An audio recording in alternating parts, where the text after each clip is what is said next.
If you pop a frog into a kettle of uncomfortably hot water, it'll try to jump out. Obvious, right?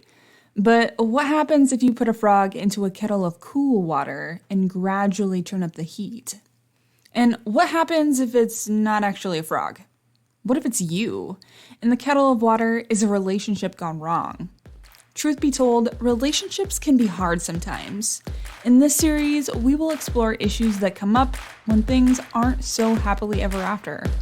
In today's episode, we're talking about how abusive relationships begin. First of all, no one wants to believe that they could be abused. Yet it can happen to anyone. How could it possibly be so common? We can explain that by deconstructing the very tricky dynamics of abusive relationships. Abusive relationships typically don't become abusive overnight. If they did, more people would hop out like a frog in scalding water. But, like a frog in cool water, things often feel pretty good at first.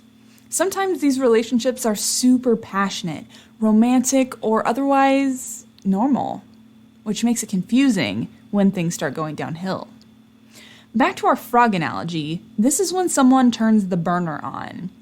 Manipulative tactics get introduced slowly, and we might not even notice.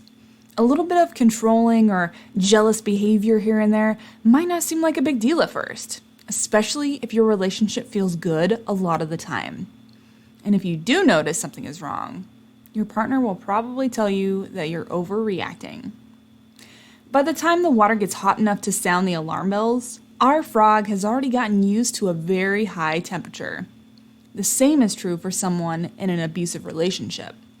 Little by little, the controlling behavior gets worse, and by the time it gets to be too much, leaving isn't as easy as jumping out of a pot. We'll talk more about that in the next episode. Until then, ta-ta for now.